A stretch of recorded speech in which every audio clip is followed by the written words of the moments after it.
Hello' everyone. আজি তোমালোকৰ কাৰণে লৈ আহিছোঁ এটা ইম্পৰ্টেণ্ট টপিক, যিটো টপিক তোমালোকে জানিবলগীয়া, যিবিলাক তোমালোকৰ লাগিব। সচৰাচৰভাৱে তোমালোকে মেথছ কৰিবলৈ গ'লে তোমালোকে সেইবিলাক বস্তুবিলাক জানিব লাগিব। জানিলেহে তোমালোকৰ মেথছৰ কনচেপ্টবিলাক তোমালোকে ভালদৰে বুজি পাবা। মই এতিয়া কি লৈ আহিছোঁ টপিকটো, সংখ্যাৰ প্ৰকাৰ, সংখ্যাৰ চিনাকি। সংখ্যাবিলাক ক'ৰ পৰা কেনেকৈ, কোনবিলাক কি সংখ্যা, এইবিলাক কি জানিব লাগিব। কোনবিলাক কি সংখ্যা বুলি কোৱা হয়, কোনটোৰ কি কাম, কোনটোৰ ডেফিনেশ্যন কি, এইবিলাক জনাটো তোমালোকৰ দৰকাৰী। এইবিলাক জানিলেহে তোমালোকে মেথ যেতিয়া কৰিব যাবা তেতিয়া তোমালোকৰ কনচেপ্টবিলাক ক্লিয়াৰ হৈ যাব। এইটো চোৱা, সংখ্যাবিলাক কি? সংখ্যা হ'ল যিকোনো এটা বস্তু চিহ্ন, যাৰ সহায়ত আমি কি বস্তু এটা গণিব বা এটা হিচাপ কৰিব পাৰোঁ। এনেকুৱা এইবিলাক যিবিলাক চিহ্নৰ দ্বাৰা আমাৰ গণিব বা বস্তু এটা হিচাপ কৰিব পাৰোঁ, সেইবিলাকেই হ'ল সংখ্যা। যেনেকুৱা ধৰা তোমাৰ হাতত কি আছে, ধৰা আম আছে ধৰা দুটা। কি এতিয়া তুমি এই দুটা আম তোমালোকে কেনেকৈ বুজিবা যে তোমাৰ হাতত দুটা আছে? তাক কিহেৰে এইটো চিনাকি কৰিবা যে তোমাৰ হাতত আছে কেইটা? সেইটো তোমাৰ বুজিবৰ কাৰণে আগত চাইণ্টিষ্টবিলাকে কি কৰিছে, ভাবি চিন্তি সেইবিলাক কি ওলাইছে, কিবা এটা নাম দিছে আৰু তাৰ এটা চিহ্ন দিছে, যে এইটো নাম 2 দিলোঁ আৰু এইটো চিহ্ন এইটো দি দিলোঁ। এইটো কি বুজাব? এই চিহ্নটোৱে কি বুজাব? দুটা বস্তু বুজাব।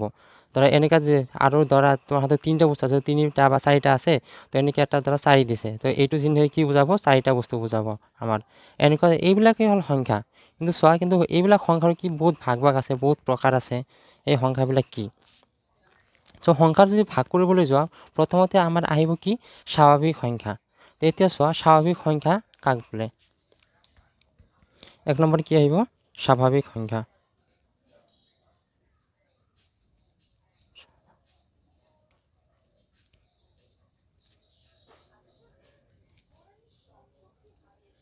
স্বাভাৱিক সংখ্যা কি?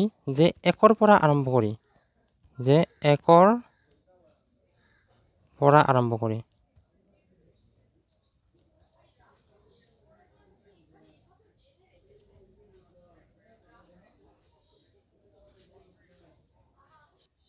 স্বাভাৱিক সংখ্যাবিলাক কি? যে 1ৰ পৰা আৰম্ভ কৰি অসীমলৈকে যিমান সংখ্যা আছে, তোমাৰ মাইনাছৰ বিলাক নহয়, প্লাছৰ বিলাক। কি থাকে? সংখ্যাবিলাকো তোমালোকে চিনাক্ত কৰিবলৈ কি এটা থাকে, তোমাৰ সংখ্যা এটা ৰেখা থাকে। সেই ৰেখাবিলাক কি? তোমাৰ সোঁফালৰ বিলাক কি? তোমাৰ এইবিলাক হ'ল ধনাত্মক। সোঁফালৰ বিলাক কি? ধনাত্মক। আৰু বাওঁফালৰ বিলাক কি? 1 2 3 4। আৰু বাওঁফালৰ বিলাক কি? ঋণাত্মক, যিবিলাক কি মাইনাছ চিহ্নেৰে আমি চিহ্নিত কৰোঁ।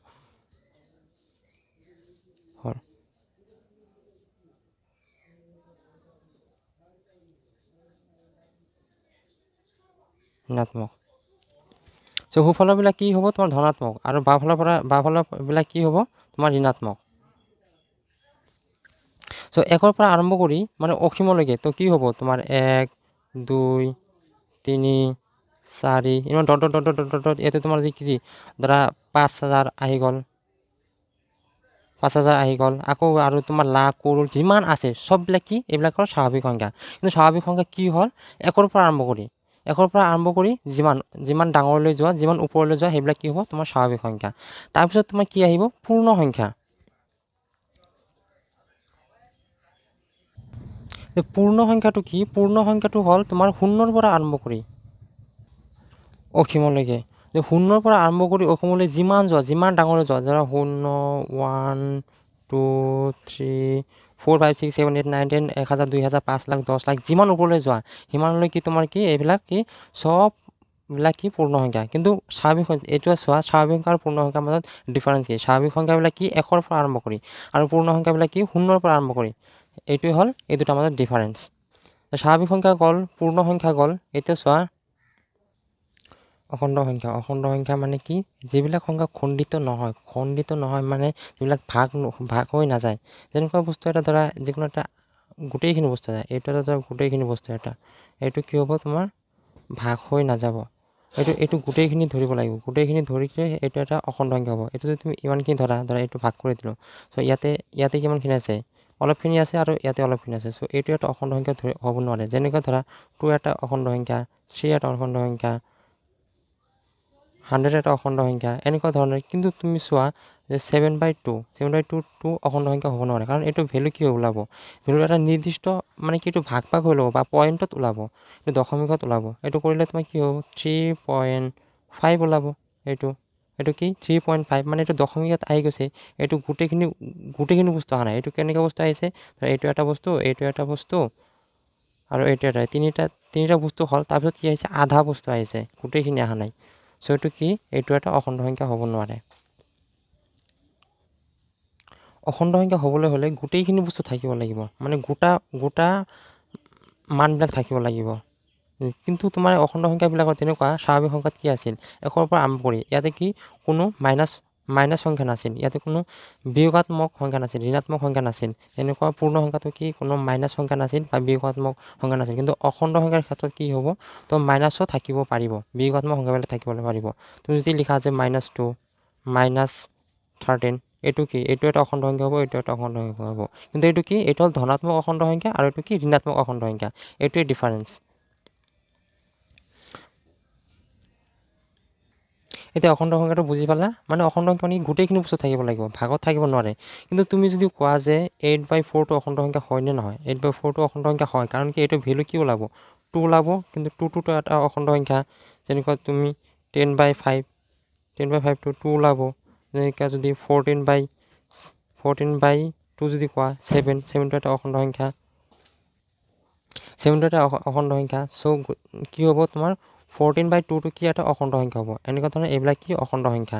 কিন্তু তোমাক যদি এনেকৈ দিয়ে যে 15/7, এইটো কিবা কিবি ওলাই যাব, তোমাৰ 1 পইণ্ট কিবা কিবি ওলাই যাব। কিন্তু পইণ্টত আহি গৈছে। চ' পইণ্টত আহিলে এইবিলাক কি হ'ব, অখণ্ড সংখ্যা নহয়। মানে পইণ্টত আহিব নোৱাৰে। আৰু মানে কি গোটেইখিনি বস্তু থাকিব লাগিব, ইয়াতে আধা বা মানে অলপ বাকী থাকি এইবিলাক হ'লে এইবিলাক অখণ্ড সংখ্যা নহ'ব। কিন্তু অখণ্ড সংখ্যা কি আহিব পাৰে, মাইনাছতে আহিব পাৰে, প্লাছতে আহিব পাৰে। চ' এই তিনিটাৰ মাজত কিবা এটা ৰিলেশ্যন আছে, যিটো সম্বন্ধ আছে। এতিয়া চোৱা, স্বাভাৱিক সংখ্যাটো কি 1ৰ পৰা ষ্টাৰ্ট হয়, স্বাভাৱিক সংখ্যাটো 1ৰ পৰা ষ্টাৰ্ট হয়। কিন্তু পূৰ্ণ সংখ্যাটো কি 0ৰ পৰা ষ্টাৰ্ট হয়। তো গোটেইখিনি স্বাভাৱিক সংখ্যা কি হ'ব, পূৰ্ণ সংখ্যা হ'ব। কিন্তু গোটেইখিনি পূৰ্ণ সংখ্যা স্বাভাৱিক সংখ্যা নহয়। কাৰণ কি 0টোতো স্বাভাৱিক সংখ্যা নহয়, কিন্তু 0টোতো পূৰ্ণ সংখ্যা। কিন্তু 1ৰ পৰা আৰম্ভ কৰি কি পূৰ্ণ সংখ্যাটো কি 1 আছে। গতিকে সকলোবিলাক স্বাভাৱিক সংখ্যা কি হ'ব, পূৰ্ণ সংখ্যা হ'ব। কিন্তু সকলোবিলাক পূৰ্ণ সংখ্যা স্বাভাৱিক সংখ্যা নহয়, কাৰণ শূন্য সংখ্যাটো স্বাভাৱিক সংখ্যা নহয়।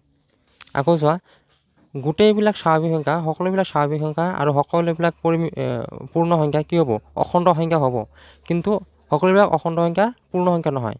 কাৰণ কি মাইনাছৰবিলাক কি পূৰ্ণ সংখ্যা নহ'ব, সকলোবিলাক পূৰ্ণ সংখ্যা স্বাভাৱিক সংখ্যাও নহয়, কাৰণ মাইনাছৰবিলাক কি স্বাভাৱিক সংখ্যা নহয়। এনেকুৱা তাৰপিছত স্বাভাৱিক সংখ্যা হ'ল, পূৰ্ণ সংখ্যা হ'ল, অখণ্ড সংখ্যা হ'ল। ইয়াৰ পিছত আহিব তোমাৰ পৰিমেয় সংখ্যা।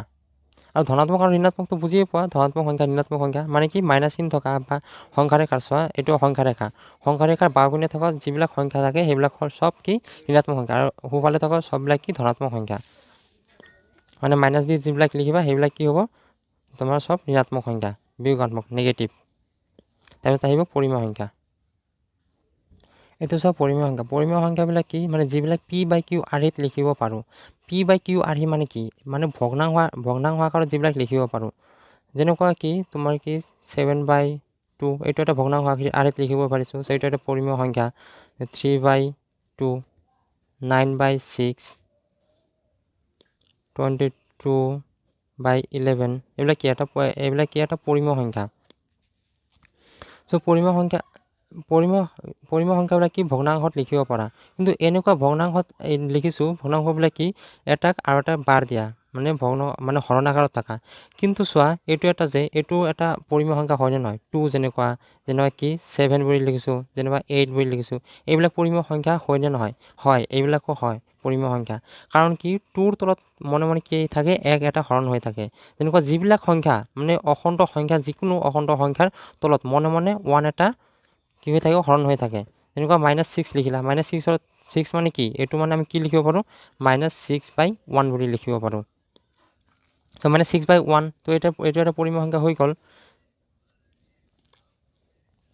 কিন্তু তোমালোকে চোৱা, কিছুমান ৰুটৰ সংখ্যা আছে যিবিলাক আমি পৰিমেয় বুলি ধৰিব নোৱাৰোঁ। সেইবিলাক বাৰু অপৰিমেয়ত পৰিব। কিন্তু √2, যেনেকুৱা √4টো পৰিমেয়, √16টো পৰিমেয়। কিন্তু যদি তেনেকুৱাকৈ তুমি √7 লিখা সেইটো কিন্তু পৰিমেয় নহয়, সেইটো অপৰিমেয় হৈ যাব। এইটো কিয় হ'ব মই অপৰিমেয়খিনি দেখাই দিম। এতিয়া অপৰিমেয়লৈ অপৰিমেয় মানে কি যিবিলাক p/q আৰ্হিত লিখিব নোৱাৰি, মানে কি এইবিলাক কি পৰিমেয় সংখ্যাত কি লিখিছিলোঁ p/q আৰ্হিত লিখিব পাৰিছিলোঁ, কিন্তু কিছুমান সংখ্যা এনেকুৱা সংখ্যা আছে যিবিলাক p/q আৰ্হিত লিখিব নোৱাৰি। যেনেকুৱা তুমি পাই এটা সংখ্যা, পাই এটা কি এইটো এটা সংখ্যা হয় যিহেতু এইটো কি যদি এইটো ভেলু ওলাই যোৱা কিমান যে ভেলু ওলাই এইটো মানে শেষেই নহয়, যোনটো মানে শেষ নহ'বই। √2 কি √2 ভেলু ইমান আছে যোনটো মানে শেষ কৰিব নোৱাৰি। √3 ভেলু ইমান আছে যে যোনটো শেষ কৰিব নোৱাৰি। এইবিলাক কি অপৰিমেয় সংখ্যা। কিন্তু √4টো কিয় পৰিমেয় সংখ্যা, কাৰণ √4টো কি √4টো তোমাৰ যদি ভেলু ওলাই দিয়া এইটো কি ওলাব 2 ওলাব। √4 মানে কি 2। √16টো কিয় পৰিমেয়, এইটো কি পৰিমেয়, কিন্তু এইটো পৰিমেয় কাৰণ √16টোৰ ভেলু কি 4 ওলাব। তেনেকুৱা মানে কি এতিয়া চোৱা ৰুটৰবিলাক কোনবিলাক পৰিমেয় হয় আৰু কোনবিলাক অপৰিমেয় হয়। ৰুটৰ মানে কি যিবিলাক আমি বৰ্গ সংখ্যা আছে, ৰুটৰ যিবিলাক বৰ্গ সংখ্যা আছে সেইবিলাক হ'ল পৰিমেয়, আৰু বৰ্গ সংখ্যাৰ বাহিৰে যিমান ৰুটৰ সংখ্যা আছে চববিলাক হ'ল অপৰিমেয়। চ' √17টো কি হ'ব, √17টো ডেফিনেটলি অপৰিমেয় হ'ব। তেনেকুৱা √25টো কি হ'ব, √25টো পৰিমেয় সংখ্যা হৈ যাব। এনেকুৱা পৰিমেয় আৰু অপৰিমেয় ডিফাৰেঞ্চ ওলাব পাৰি, কিন্তু মনত ৰাখিবা যে পাই সংখ্যাটো কি অপৰিমেয়। এতিয়া পৰিমেয় হ'ল অপৰিমেয় হ'ল, তাৰপিছত আহিব কি বাস্তৱ সংখ্যা। এতিয়া বাস্তৱ সংখ্যানো কি, বাস্তৱ সংখ্যা হ'ল যে পৰিমেয় আৰু অপৰিমেয় দুয়োটাকে মিলি বাস্তৱ সংখ্যা বুলি কোৱা হয়। মানে বাস্তৱ সংখ্যাৰ ভিতৰত কি থাকিব পৰিমেয় থাকিব অপৰিমেয় থাকিব, পৰিমেয় আৰু অপৰিমেয় দুয়োটা মিলি কিনে বাস্তৱ সংখ্যা। তেনেহ'লে কি বাস্তৱ সংখ্যাৰ ভিতৰত গোটেইখিনি থাকিব। বাস্তৱ সংখ্যাৰ কি থাকিব 2 3 10 -11 -274 এইবিলাক কি এটচেট্ৰা, মানে যিমান কোৱা ৰুটৰ যিমান থাকিব √4 থাকিব, √7 থাকিব, √2 2 2 5 9 যিমান যি কোৱা এইবিলাক কি চব থাকিব। মানে পৰিমেয় আৰু অপৰিমেয় যদি আছে তেনেহ'লে কি চব সংখ্যাবিলাক থাকিব, সকলোবিলাক সংখ্যা কি থাকিব বাস্তৱ সংখ্যাৰ ভিতৰত থাকিব। এতিয়া এই সংখ্যাবিলাকৰ ৰিলেশ্যন তোমালোকক বুজাই দি আছোঁ। একবাৰ ফাৰ্ষ্টৰ পৰা চোৱা যে স্বাভাৱিক সংখ্যাৰ ভিতৰত কি আছিল, স্বাভাৱিক সংখ্যা কি 1ৰ পৰা আৰম্ভ হৈছিল, আৰু পূৰ্ণ সংখ্যা কি 0ৰ পৰা আৰম্ভ হৈছে। তাৰমানে কি পূৰ্ণ সংখ্যাৰ ভিতৰত কি 1ৰ পৰা আৰম্ভ হৈ কিনে গোটেইখিনি আছে। চ' সকলোবিলাক স্বাভাৱিক সংখ্যা কি হ'ব পূৰ্ণ সংখ্যা হৈ যাব। আকৌ চোৱা অখণ্ড সংখ্যাৰ ভিতৰত কি থাকিব স্বাভাৱিক সংখ্যা পূৰ্ণ সংখ্যা দুয়োটাই থাকিব। চ' সকলোবিলাক কি স্বাভাৱিক সংখ্যা পূৰ্ণ সংখ্যা অখণ্ড সংখ্যা হৈ যাব। আকৌ অখণ্ড সংখ্যাৰ পিছত আছিল কি পৰিমেয় সংখ্যা। ত' পৰিমেয় সংখ্যাৰ ভিতৰত কি যিবিলাক p/q আৰ্হিত লিখিব পাৰি। চ' স্বাভাৱিক সংখ্যাও p/q আৰ্হিত লিখিব পাৰি, যিবিলাক কি গোটা অখণ্ড সংখ্যাবিলাক কি এনেকুৱা 1 2 বিলাক কি এইবিলাকৰ তলত যিহেতু মনে মনে 1 এটা হৰণ হৈ থাকে। চ' সকলোবিলাক স্বাভাৱিক সংখ্যাবিলাক কি হৈ যাব তোমাৰ পৰিমেয় সংখ্যা হৈ যাব। ত' স্বাভাৱিক সংখ্যা পূৰ্ণ সংখ্যা আৰু অখণ্ড সংখ্যা, পৰিমেয় সংখ্যাবিলাক কি আমি মাইনাছত লিখিব পাৰোঁ। ত' স্বাভাৱিক সংখ্যা পূৰ্ণ সংখ্যা অখণ্ড সংখ্যা এই সকলোবিলাক কি পৰিমেয় সংখ্যাৰ ভিতৰত পৰিব, কিন্তু এই সকলোবিলাক অপৰিমেয়ৰ ভিতৰত নপৰে। কিন্তু চোৱা স্বাভাৱিক সংখ্যা পূৰ্ণ সংখ্যা অখণ্ড সংখ্যা পৰিমেয় আৰু অপৰিমেয় এই গোটেই মিলি কি কিহৰ ভিতৰত পৰিব বাস্তৱ সংখ্যাৰ ভিতৰত পৰিব। কাৰণ বাস্তৱ সংখ্যাৰ ভিতৰত পৰিমেয় আৰু অপৰিমেয় দুয়োটাই আছে। পৰিমেয়ৰ ভিতৰত কি স্বাভাৱিক সংখ্যা পূৰ্ণ সংখ্যা অখণ্ড সংখ্যা পৰিছিল, কিন্তু অপৰিমেয়খিনিতো পৰা নাছিল। কিন্তু বাস্তৱ সংখ্যাৰ ভিতৰত কি আহিছে এতিয়া পৰিমেয় আৰু অপৰিমেয় দুয়োটাই আহিছে। সেইকাৰণে কি গোটেই সংখ্যাবিলাক কি বাস্তৱ সংখ্যাৰ ভিতৰত পৰিব। কিন্তু বাস্তৱ সংখ্যাৰ পিছত আৰু এটা সংখ্যা আছে যিটো হ'ল জটিল সংখ্যা, কিন্তু ক্লাছ 10লৈকে নালাগে, এইটো 11 আৰু 12তে লাগে, সেইটো এতিয়া নিশিকালেও হ'ব। চ' আজিৰ ভিডিঅ'টোত ইমানখিনি, থেংক ইউ।